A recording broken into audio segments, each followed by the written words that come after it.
to Henna Beats.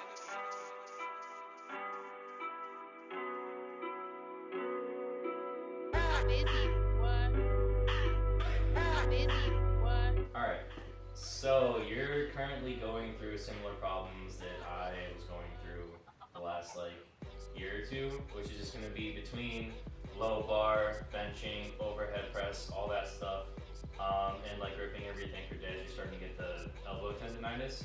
So switching over from low bar to high bar has helped alleviate a whole entire issue for squats.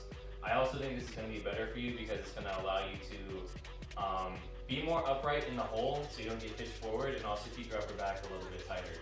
Because yes, leverage wise, low bar tends to be a little bit more optimal, but I also it's going to put a lot more strain on your erectors because you're more forward. So for high bar, we'll take the time to find your grip and see what works for you, but at least for me, I tend to have a slightly wider grip because I find I can actually activate my lats harder. So I put my pointer fingers on the rings, and I'm also able to have a full grip on the bar versus low bar. I can't, I have to have my entire hand rotated because I can't physically, I don't have the ability for it.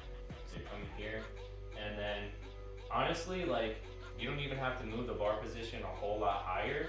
It just needs to be above your rear delt so it doesn't put so much strain on the elbows. So for me, when I originally started high bar, I had it almost what's that called? The Atlas portion? Sure. Yeah, that knot on your neck, right where the bone is, I had it just underneath there.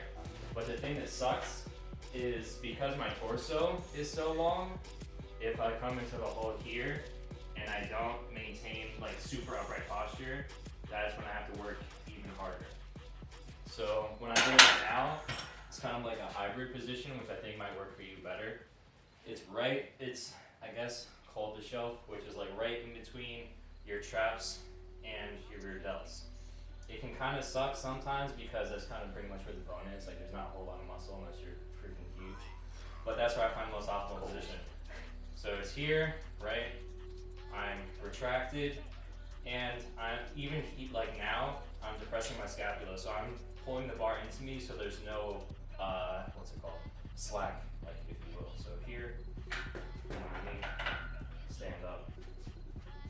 Then from here, what I've been trying to get you to do the last couple weeks is that cue that I talked about of pinching your elbows together. That's what's going to activate the upper back the most. And then everything else is going to be the same. Create that lateral pressure, driving the knees out. Huge breath. You just got to be more upright, less forward with the squat. So here. And then stand up. So let's see if we can find a comfortable position for you that doesn't put so much strain on your elbows. So you're saying right here's not a good spot. So what, right about there? Where we want it to be to the point where you can actually hold on to the bar comfortably. So set your grip there. And yeah, it's gonna be right through there.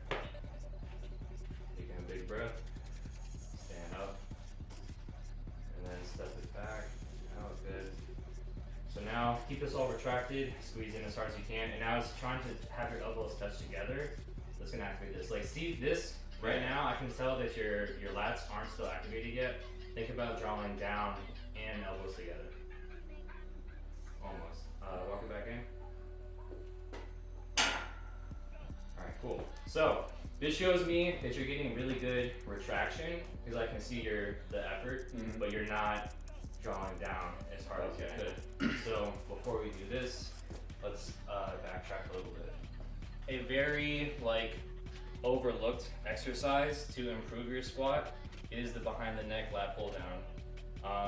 I have you do a lot of pull-ups in general because it is that, said, the elbow drive, but it's also, that's kind of in a neutral. It's not in front of you, not behind you. So if you do it behind the neck, you're literally reinforcing that movement pattern of having the elbows drive down and back together.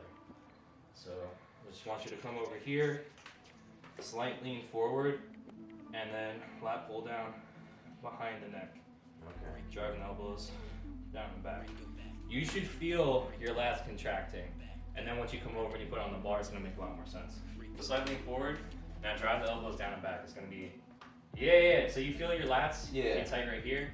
Do like a set of like 10, and really all the way down. Drive the elbows as hard as you can down. Yeah. Yep.